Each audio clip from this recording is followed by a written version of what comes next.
പ്രിയമുള്ള മക്കളെ, എല്ലാവർക്കും പുതിയൊരു വീഡിയോയിലേക്ക് സ്വാഗതം. ഇന്ന് നമ്മൾ 6ാം ക്ലാസ്സിലെ മലയാളം 1 കേരള പാഠാവലിയിലെ യൂണിറ്റ് 1 രണ്ടാമത്തെ പാഠഭാഗം ചട്ടിപ്പത്തിരി എന്ന പാഠഭാഗത്തിലെ ചോദ്യങ്ങളും അവയുടെ ആൻസറുകളുമാണ് നമ്മളിന്ന് ഡിസ്കസ് ചെയ്യുന്നത്. അപ്പോൾ മക്കൾ ചാനൽ ആദ്യമാണെങ്കിൽ ചാനൽ സബ്സ്ക്രൈബ് ചെയ്യാൻ മറക്കാതിരിക്കുക. 6ന്റെ മറ്റ് സബ്ജക്റ്റുകളുടെ വീഡിയോസ് എല്ലാം ഈ ചാനലിൽ വരാറുണ്ട്. അപ്പോൾ നിങ്ങൾ സബ്സ്ക്രൈബ് ചെയ്യാൻ മറക്കാതിരിക്കുക. ഓക്കെ, നമുക്ക് നേരെ ചോദ്യങ്ങളിലേക്ക് പോകാം. അപ്പോൾ നമുക്ക് 16ാമത്തെ പേജിലെ ചോദ്യങ്ങളാണ് നമ്മൾ ഡിസ്കസ് ചെയ്യുന്നത്. ഒന്നാമത്തെ, അടുക്കളയിൽ ചട്ടിപ്പത്തിരി ഉണ്ടാക്കാൻ ഉപയോഗിക്കുന്ന കുറേ ഉപകരണങ്ങളുണ്ട്. ഏതെല്ലാമാണവ? നമുക്കൊരു മാത്രമാതകം എന്താണ്?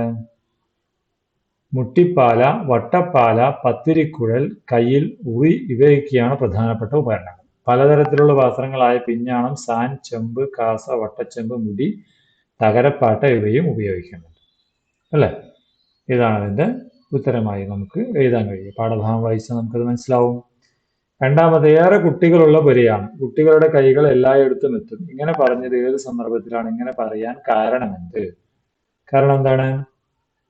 നമുക്കറിയാം എന്താണ്. ഇവിടെ നോക്കൂ, അബ്ദുറഹ്മാൻ പിയാപ്പള ചട്ടിപ്പത്തിരി ഉണ്ടാക്കാനുള്ള സാധനങ്ങളൊക്കെ വരുത്തിച്ചിരുന്നു. വാങ്ങിയ സാധനങ്ങളെല്ലാം അവിടെ തന്നെ ഉണ്ടോ എന്ന് നോക്കുന്നതാണ് സന്ദർഭം. ഏറെ കുട്ടികളുള്ള വീടാണ്. കുട്ടികൾക്ക് ഇഷ്ടമുള്ള സാധനങ്ങൾ ആയതിനാൽ അവർ അതൊക്കെ എടുത്ത് കഴിക്കാൻ സാധ്യതയുണ്ട്. അതുകൊണ്ടാണ് എണ്ണം നോക്കണമെന്ന് അവർ തീരുമാനിച്ചത്. അല്ലേ? അതെ. ഓക്കെ, ഇനി ഞാൻ മരിച്ച പോലെ മറന്നുപോയി. ഈ വാക്യം അർത്ഥമാക്കുന്നത് എന്താണ്? മരിച്ച പോലെ മറന്നുപോയി എന്ന് പറഞ്ഞാൽ അതായത് ഒട്ടും ഓർമ്മയില്ലാതായി എന്ന് സൂചിപ്പിക്കാൻ വേണ്ടിയിട്ടാണ്. അല്ലേ? അപ്പൊ നമുക്കത് എങ്ങനെ എഴുതാം?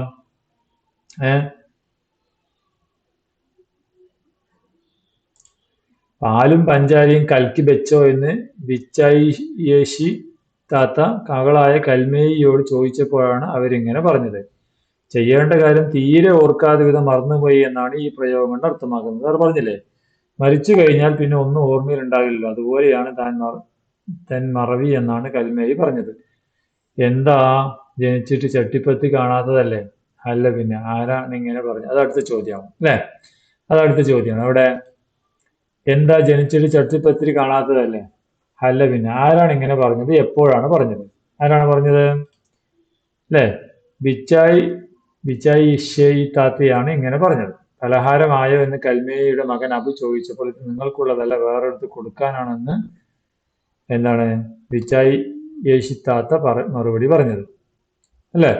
അപ്പൊ ഞമ്മക്കില്ല അല്ലേ എന്ന് അബു വീണ്ടും ചോദിച്ചപ്പോഴാണ് എന്താ, ജനിച്ചിട്ട് ചട്ടിപ്പത്തിരി കാണാത്തതല്ലേ എന്ന് വിച്ചായി ഷെയ്ത്താത്ത ദേഷ്യത്തോടെ പറഞ്ഞത്. അടുത്ത ചോദ്യം, വിച്ചായി ഷെയ്ത്താത്ത അത് കേട്ടില്ല. അതെന്നല്ല, ലോകത്തിലെ മറ്റൊരച്ചിയും കേട്ടില്ല.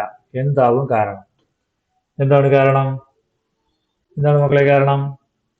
ചട്ടിപ്പത്തിരി തയ്യാറായോ എന്ന് കുട്ടികളും മറ്റും അന്വേഷിക്കുന്നുണ്ട്. പക്ഷെ ബിച്ചായി ഷെയ്ത്താത്ത കണ്ണും കൽവും ആത്മാവും ഒക്കെ ചെമ്പിനകത്ത് രൂപം പ്രാപിച്ചു വരുന്ന ചട്ടിപ്പത്തിരിയുടെ സൃഷ്ടികർമ്മത്തിൽ ലയിച്ചു നിൽക്കുക. അതായത് ചട്ടിപ്പത്തിരി ഉണ്ടാക്കാൻ വേണ്ടി അതിൽ ലയിച്ചു നിൽക്കുകയാണ്, മുഴുകി നിൽക്കുകയാണ്. ഏതോ വിരുന്നുകാർക്ക് നൽകേണ്ട വിഭവമായതിനാൽ അതിന് യാതൊരു പാകപ്പിഴവും വരുതേ എന്ന പ്രാർത്ഥനയിലാണ് അവർ. ഏകാഗ്രതയോടെ ചട്ടിപ്പത്തിരി ഉണ്ടാക്കുന്നതിൽ മാത്രം ശ്രദ്ധിക്കുന്നതുകൊണ്ടാണ് അവർ മറ്റൊന്നും കേൾക്കാതിരുന്നത്. അല്ലേ? പലഹാരങ്ങളുടെ താജ് പണിത് ആ കൈകൾക്ക് ആശ്വാസം തോന്നി എന്ന് പറഞ്ഞിരിക്കുന്നത് എന്തുകൊണ്ട്? ഇവിടെ താജ് എന്നതുകൊണ്ട് താജ് എന്ന് വിശേഷിപ്പിച്ചിരിക്കുന്നത് എന്തിനെയാണ്? താജ് എന്ന് പറഞ്ഞതാണ് ശരിക്കും താജ് എന്ന് പറഞ്ഞാൽ കിരീടം എന്നൊക്കെയാണ്, അറബി വാക്കാണ്. അല്ലേ? അപ്പൊ ഇവിടെ എല്ലാവിധ തയ്യാറെടുപ്പുകളോടും കൂടി ചട്ടിപ്പത്തിരി അടുപ്പത്ത് വെച്ചു. ഇനി ഇത്തിരി വിശ്രമിക്കാമെന്ന് ബിച്ചായി ഷെയ് താത്തയ്ക്ക് തോന്നുന്നു. അതുകൊണ്ടാണ് ആശ്വാസം തോന്നി എന്ന് പറഞ്ഞിരിക്കുന്നത്. ഓരോ തോലിലും കസ്കസും കിസ്മിസും കുഴച്ച പണ്ടം നിരത്തി അതിനു മുകളിൽ പഞ്ചസാരയും ഏലത്തിരിയും പനിനീരും ചേർത്ത് കലക്കി അടിച്ചു വെച്ച കോഴിമുട്ട കൊഴുപ്പിൽ നിന്നും കുറച്ചെടുത്ത് ഒഴിക്കുന്നു. തോലിന്റെ എല്ലാ ഭാഗത്തും എത്തിയാൽ അടുത്ത തോലെടുത്ത് വെച്ച് ഇതേപോലെ ചെയ്യുന്നു. അങ്ങനെ 20 തോലിലും ഇതേ പ്രകാരത്തിൽ ചെയ്തു. ഒന്നിനു മുകളിൽ ഒന്നായി 20 തോലുകൾ ചേർത്ത് പണിത ഒരു പലഹാരമായതിനാലാണ് ചട്ടിപ്പത്തിരിയെ പലഹാരങ്ങളുടെ താജ് എന്ന് വിശേഷിപ്പിച്ചിരിക്കുന്നത്. ഓക്കെ അല്ലേ മക്കളെ? ഇങ്ങനെ ചട്ടിപ്പത്തിരി ഇങ്ങനെ അടുക്കടുക്കായിട്ടല്ല ഉണ്ടാക്കുന്നത്. അതെ. അടുത്ത്, നാടൻ പദങ്ങളും പ്രയോഗങ്ങളും. റാത്തൽ, സേർ, പൊതിരുക, തെരഞ്ഞു പോവുക, മറുതി, ഇങ്ങനെ ഒട്ടേറെ നാട്ടുഭാഷാ പദങ്ങൾ ഈ പാഠഭാഗത്തുണ്ട്. പാഠഭാഗത്ത് ഇത്തരം പദങ്ങളും അവയുടെ അർത്ഥവും കണ്ടെത്തി ചാർട്ടിൽ എഴുതി ക്ലാസ്സിൽ പ്രദർശിപ്പിക്കുന്നതാണ്. അപ്പൊ നമുക്ക് കുറച്ച് വാക്കുകൾ സാർ പറഞ്ഞുതരാം, ബാക്കി നിങ്ങൾ കണ്ടെത്തണം. നോക്കൂ. നാടൻ പദങ്ങൾ: സാമാനങ്ങൾ, സാധനങ്ങൾ. റാത്തൽ പണ്ട് കാലത്ത് ഉപയോഗിച്ചിരുന്ന ഒരു തരം തൂക്കം, അളവ്. ഒരു റാത്തൽ 454 ഗ്രാം. ഗോതമ്പ് പൊടി. ഏലത്തിരി, ഏലക്കായ. കാൽക്കുപ്പി, ഒരു കുപ്പിയുടെ കാൽഭാഗം. സേർ, ഒരളവ്. 4 നാഴിയാണ് ഒരു സേർ. പയ്യും പാല്, പശുവും പാല്. ഉറി, ആഹാര സാധനങ്ങൾ സൂക്ഷിക്കുന്നതിന് കയറുകൊണ്ടും മറ്റുണ്ടാക്കി കെട്ടിത്തൂക്കുന്ന ഗൃഹോപകരണം. പിഞ്ഞാണം, പ്ലേറ്റ്.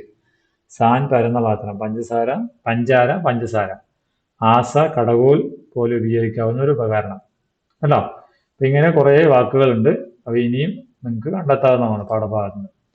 താജ് പണിയുന്ന താത്ത. പലഹാരങ്ങളുടെ താജ് പണിയുന്ന ബിച്ചായി ഷെയ് താത്തയെ ഈ കഥ വായിക്കാത്ത കൂട്ടുകാർക്ക് പരിചയപ്പെടുത്തുന്നതിനായി ഒരു കത്ത് എഴുതാം. നിങ്ങൾ അവരെ കുറിച്ച്, ബിച്ചായി ഷെയ് താത്തയുടെ കുറിച്ച് ഒരു കത്ത് എഴുതുമ്പോൾ അതിൻ്റെ ഒരു ഉത്തരമാതൃക എങ്ങനെയായിരിക്കും അല്ലേ?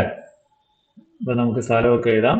എന്നിട്ട് ഇങ്ങനെ കത്ത് എഴുതുമ്പോൾ നിങ്ങൾ ഇതൊരു മാതൃകയാണ് കേട്ടോ. നിങ്ങളുടെ സ്കൂൾ തുറന്നു. നീ മുംബൈയിൽ പോയതിനു ശേഷം എനിക്കൊരു രസവുമില്ല. എന്റെ മലയാള പുസ്തകത്തിൽ ഒരു പാഠഭാഗത്തെ കുറിച്ച് നിന്നെ അറിയിക്കാനാണ് എനിക്ക് ഈ കത്ത്. കുത്തല്ല, കത്ത്.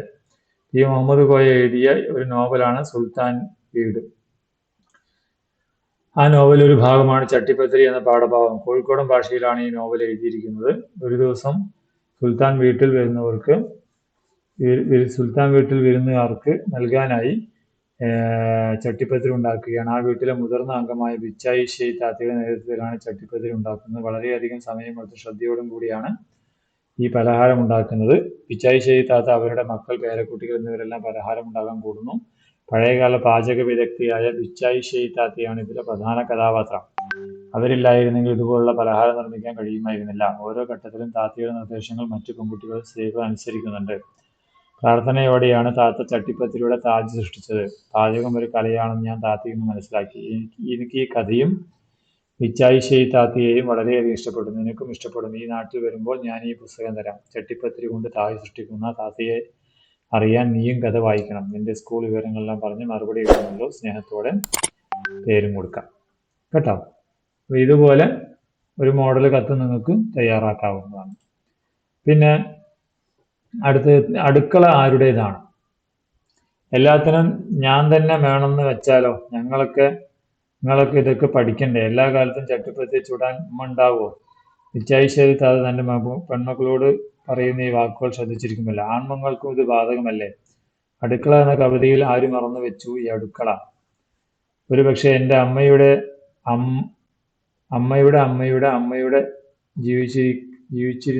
ജീവിച്ചിരുന്നിരിക്കാൻ പോലും ഇടയില്ലാത്ത അമ്മയുടെ അമ്മയായിരിക്കാം എന്ന വരികളും ഇതിനോട് ചേർത്ത് വായിക്കേണ്ടതാണ്. നിങ്ങളുടെ അഭിപ്രായങ്ങൾ യുക്തിപൂർവ്വം അവതരിപ്പിക്കാനായി അടുക്കള ആരുടേതാണ് എന്ന വിഷയത്തിൽ ഒരു സംവാദം സംഘടിപ്പിക്കൂ. സംവാദം പറഞ്ഞാ പരസ്പരം ചർച്ച ചെയ്യുക അല്ലെ? അപ്പൊ നമുക്ക് എന്തൊക്കെ ചർച്ച ചെയ്യാം? പല ഗ്രൂപ്പായിട്ടാണ് ചർച്ച ചെയ്യുക. അപ്പോൾ ഓരോ ഗ്രൂപ്പിനും ഓരോ കാര്യങ്ങൾ പറയാൻ വേണ്ടി കുറച്ച് കാര്യങ്ങൾ ഇവിടെ കാണിക്കാം കേട്ടോ. ഇവിടെ നോക്കൂ, ഒരു മോഡറേറ്റർ ഉണ്ടാവും. മോഡറേറ്റർ എന്ന് പറഞ്ഞാൽ ചർച്ച നിയന്ത്രിക്കുന്ന ആള്. അടുക്കള, ചട്ടിപ്പത്തിരി എന്നീ 2 പാഠഭാഗങ്ങൾ നാം പഠിച്ചു കഴിഞ്ഞ. രണ്ടിടത്തും സ്ത്രീകളാണ് അടുക്കള കൈകാര്യം ചെയ്യുന്നത്. എങ്ങനെ മതിയോ? അടുക്കള എല്ലാവരുടേതും ആവണ്ടേ? 4 ഗ്രൂപ്പുകളിലായി സംവാദ സദസ്സ് നടത്തുകയാണ്. ഗ്രൂപ്പിന്റെ അഭിപ്രായം ഒരാൾ അവതരിപ്പിക്കണം. ഗ്രൂപ്പ്: ഞങ്ങളുടെ അഭിപ്രായത്തിൽ അടുക്കളയിൽ നിന്നും സ്ത്രീകൾ തന്നെ തലമുറകളായി നില തുടരുകയാണ്. അടുക്കളയിൽ പലതരം ജോലികൾ ഉണ്ടാവും. എല്ലാ കാലത്തും സ്ത്രീകൾ അടിച്ചേൽപ്പിക്കപ്പെടുകയാണ്. അപ്പൊ രണ്ടാമത്തെ ഗ്രൂപ്പ് പറയണം, പഴയകാല അടുക്കളയിൽ നിന്ന് മാറിയിട്ട് ജോലിക്ക് പോകുന്ന അമ്മമാരാണ് പല വീടുകളിലും ഉള്ളത്. അതുകൊണ്ട് തന്നെ ഇന്ന് അമ്മയെ സഹായിക്കുക എല്ലാവരും സഹായിക്കുന്നുണ്ട്. അപ്പോൾ ഗ്രൂപ്പ് 3: ആരും അമ്മമാരെ സഹായിക്കേണ്ട. ഭക്ഷണം എല്ലാവർക്കും വേണ്ടതല്ലേ. അതുകൊണ്ട് അമ്മമാരോടൊപ്പം അടുക്കളയിലെ ജോലികൾ എല്ലാവരും ഏറ്റെടുക്കണം, സഹായിക്കണ്ടാവും. അപ്പൊ 4ാമത്തെ ഗ്രൂപ്പ് പറയണം, അടുക്കളയിലെ പണികൾ നമുക്ക് എല്ലാവർക്കും ചേർന്ന് ചെയ്യാം. അടുക്കള എല്ലാവരുടേതുമാകട്ടെ. പുതിയ കാല ഈ മാറ്റങ്ങളെ സ്വാഗതം ചെയ്യും. മോഡറേറ്റർ: നല്ല ചർച്ചയാണ് ഇവിടെ നടന്നത്. എല്ലാവരും ശ്രദ്ധേയമായ അഭിപ്രായം പറഞ്ഞ് അടുക്കള എല്ലാവരുടേതുമാക്കുന്നതാണ് നല്ലത് കേട്ടോ. അപ്പൊ ഇങ്ങനെ ഒരു സംവാദം നിങ്ങൾക്ക് നടത്താവുന്നു. അടുത്തത് അഭിനയിക്കാം. നിങ്ങളുടെ ചിന്തയിലുള്ള മാറിയ അടുക്കളയെ അഭിനയത്തിലൂടെ അവതരിപ്പിക്കുക. അഭിനയം വേണമെങ്കിൽ അതിനൊരു സ്ക്രിപ്റ്റ് വേണ്ടേ? സ്ക്രിപ്റ്റ് നിങ്ങൾ തയ്യാറാക്കുക. നമുക്കൊരു മോഡല് നാടകത്തിന്റെ ഒരു കഥ, ഇതൊരു സംഭവം നോക്കാം. അടുക്കള എല്ലാവരുടേതുമാണ് എന്ന പേരിൽ. അതിൽ കഥാപാത്രങ്ങൾ അമ്മ, അച്ഛൻ, മകൻ, മകൾ, മുത്തശ്ശി അടുക്കളയുടെ ആത്മാവ്, അങ്ങനെ ഒരു കഥാപാത്രം കൂടിയുണ്ട്. രംഗത്ത് അമ്മ പാചകം ചെയ്യുന്ന വെയിൽ കൊണ്ട് ക്ഷീണിതയാണ്. അമ്മ എത്രയും പെട്ടെന്ന് ഭക്ഷണം ഉണ്ടാക്കുന്ന പണി തീർക്കണം, പിന്നെ കഴുകാനും നല്ല സമയം വേണം. അമ്മ അങ്ങനെ പറയണം. അപ്പൊ അടുക്കളയിൽ ആത്മാവ്, വേദിയിൽ പ്രകാശം, അതിൽ നിന്ന് ശബ്ദം കേൾക്കുന്നു. അമ്മേ, നീ മാത്രമല്ല അടുക്കളയ്ക്ക് ഉടമ. പാചകം എല്ലാവരുടെയും ഉത്തരവാദിത്തമാകണം. അമ്മ അതിശയത്തോടെ ചുറ്റും നോക്കുന്നു. അമ്മ, എന്താണിത്? ആരാണിത്? അമ്മ പറയണം, എന്താണിത്? ആരാണ് സംസാരിക്കുന്നത്? അപ്പൊ അടുക്കളയിൽ ആത്മാവ് പറയണം, ഞാനാണ് അടുക്കളയുടെ ആത്മാവ്. ദിവസേന ഞാൻ കണ്ടുകൊണ്ടിരിക്കുന്നു, നീ മാത്രം എന്നെ വൃത്തിയാക്കുന്നു, നീ മാത്രം പാചകം ചെയ്തു, ഇത് നീതിയല്ല. ശബ്ദം തെളിക്കുന്നു. കുട്ടികൾ അടുക്കളയിലേക്ക് കയറുന്നു.